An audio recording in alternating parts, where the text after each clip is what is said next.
Hello and welcome to Crypto TV. I'm your news host Jasnoor Kaur, and let's get started with today's headlines.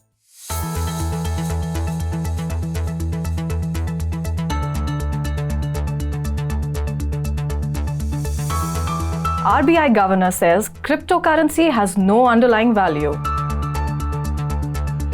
Cryptocurrencies trade higher tracking stocks. Bitcoin above $30,000. NFT artist Beeple's Twitter account hacked. Almost $450,000 stolen. OpenSea announces smart NFT marketplace Seaport. ARK Invest CEO Cathie says crypto bear market may be ending. PayPal embraces all possible crypto and blockchain service. Metaverse app Bud raises $37 million, plans to launch NFTs. Sparkster converts $22 million in Ether to USDC after 3 years.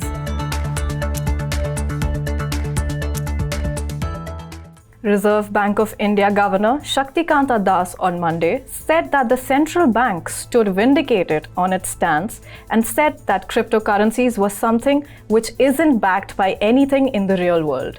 He was speaking to a local television channel.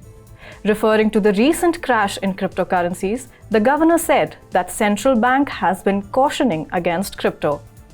Had we been regulating it already, then people would have raised questions about what happened to regulations, Das told the channel. RBI recently told a parliamentary panel that encouraging crypto could lead to the dollarization of the economy and undermine the Indian currency. Interestingly, the governor also noted that the government appears to be in sync with RBI's stance on crypto having no underlying value. Cryptocurrencies advanced Monday, tracking higher US stocks and the weakening of the dollar, though investors remained cautious ahead of key data releases later this week. US stocks climbed higher. The Dow Industrial Average gained 1%, while the S&P 500 added 0.7%. The tech-heavy Nasdaq 100 futures rose 0.1% in latest trades.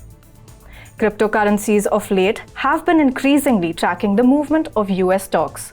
The dollar index, which measures the strength of the greenback against a basket of major currencies, dropped to a 3-week low on Monday. Investors will closely watch the minutes of the Federal Reserve meeting due Wednesday for clues on future rate hikes and second estimate of first quarter GDP growth due Thursday. Bitcoin was recently trading at around $30,300, up nearly 1% in the past 24 hours. Ether, the second biggest cryptocurrency, traded around $2,000, also up nearly 2% in a similar time span. Other major altcoins too traded higher. Digital artist and popular non-fungible token creator Mike Winkleman, more commonly known as Beeple, had his Twitter account hacked on Sunday as part of a phishing scam. Harry Denley, security analyst of MetaMask, alerted users that Beeple's tweets at the time containing a link to a raffle of a Louis Vuitton NFT collaboration were in fact a phishing scam that would drain the crypto out of users' wallets if clicked. The scam drew in around $272,000 in Ethereum and stole 45 NFTs worth approximately $166,000, bringing the grand total value stolen from the scam to around $438,000. Beeple later tweeted that he had regained control of his account and added to remind his followers that anything too good to be true is a scam. OpenSea unveiled Seaport, a brand new Web3 NFT marketplace for trading popular token collections. The new decentralized protocol is not just for OpenSea, but all developers, content creators, and collectors can build on it. Moreover, Seaport will give users the option to obtain NFTs by offering assets other than just payment tokens like Ether. According to the platform, a user can agree to supply a number of Ether, ERC20, ERC721, ERC1155 items in exchange for an NFT, implying bartering a combination of tokens as a method of payment. Seaport also supports tipping, which allows alternative interfaces to include their own fees and facilitates dynamic listings. The firm added that the platform is completely decentralized and open source. Cathie Wood, the CEO and founder of ARK Invest, believes that the correlation between the stock market and crypto assets is ridiculous and an irregularity that would end soon.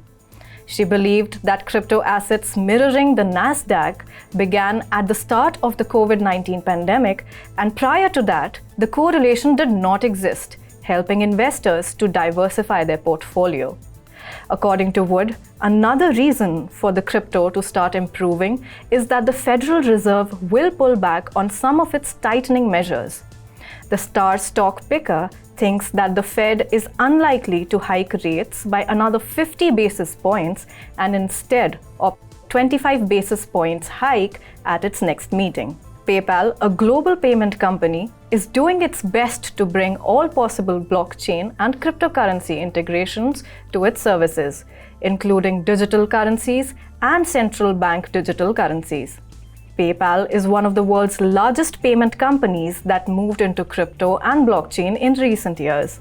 Apart from introducing Bitcoin buy and sell options in certain countries, PayPal also announced its own crypto checkout service in March 2021 to allow crypto payments for merchants. The firm is reportedly also considering launching its own stablecoin named PayPal Coin. Bud, a nascent app taking a shot at creating a metaverse for Gen Z to play and interact with each other, has raised $36.8 million in a Series B round led by Sequoia Capital India. The new infusion brings Bud's total financing to over $60 million. Clearview Partners, NetEase, Source Code Capital, and Northern Light Venture Capital, among others, also participated in the round. Founded by two former Snap engineers, Risa Feng and Sean Lin in 2019, Bud lets users create bulbous 3D characters, cutesy virtual assets, and richly colored experiences through drag and drop and without any coding background. Bud is taking the user experience a step further with plans to introduce a marketplace for non-fungible tokens. Sparkster, an ICO-funded project, converts $22 million in Ether to USDC after 3 years with no product. The conversion of Ether into the stablecoin USDCoin by the seemingly dormant blockchain project Sparkster has got some onlookers jab and call out the funds to be blacklisted. In July 2018, the project held an ICO to generate approximately $30 million for a no-code software creation platform. The project's last tweet was in 2021, and it included a link to a demonstration of a reportedly impending product. Since then, nothing has been heard from that account. The wallets containing the ICO earnings were active over the weekend, and by Monday, they had almost accumulated $22 million in USDC. Project documents show that 30% of the tokens offered by Sparkster were supposed to be distributed between the founding team and initial investors. That's all for today's English News Bulletin. I'm your host, Jasnoor Kaur, signing off, and keep watching Crypto TV.